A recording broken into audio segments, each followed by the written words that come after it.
কল্যাণী এক্সপ্রেসের ধারে চলল গুলি, নির্মীয়মান হোটেল লক্ষ্য করে গুলি দুষ্কৃতীদের। দুই দুষ্কৃতী মোটর বাইকে এসে গুলি ছুড়ে পালায় বলে অভিযোগ। টেলিফোন লাইনে রয়েছেন প্রতিনিধি মাসুম আক্তার। মাসুমের কাছে যাবো। মাসুম, যারা গুলি ছুড়েছে তাদের সম্পর্কে কি কিছু জানা যাচ্ছে বা কেন এই গুলি চালানো হলো, কি জানা যাচ্ছে এই বিষয়ে?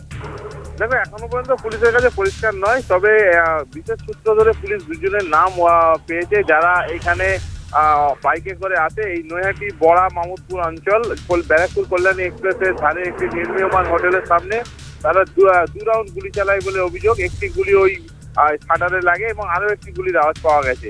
তবে কেন গুলি চালিয়েছে এখনো পর্যন্ত পরিষ্কার না হলেও প্রাথমিকভাবে যেটা মনে করছে পুলিশ, যে এইখানে যে বিল্ডিং তৈরি করতে যে সমস্ত মালপত্র, কাঁচা মালপত্র সরবরাহ, সেটা নিয়ে হতে পারে, বা এই অন্য এখানে এই দখলদারি, এরকম বিভিন্ন বিষয় উঠে আসছে। তবে কিন্তু রাজনীতির যে পালা পরিবর্তনের পরে এর পেছনে কোনো রাজনৈতিক সম্পর্ক আছে কিনা সবটাই কিন্তু খতিয়ে দেখছে পুলিশ। কিন্তু যেহেতু একেবারে কিছু বিকালের কিছু পরেই গুলি চালানোর ঘটনাটি ঘটেছে এবং পুলিশ তাৎক্ষণিক বিভিন্ন রকম সূত্র ধরে চারিদিকে খোঁজ শুরু করেছে, তবে পুলিশের সূত্রে খবর খুব দ্রুতই কিন্তু দুষ্কৃতীরা ধরা পড়বে। তারপর বিষয়টা পরিষ্কার হবে কেন তারা হঠাৎ করে শূন্যে গুলি চালিয়েছিল। বেশ, একেবারেই ধন্যবাদ মাসুম।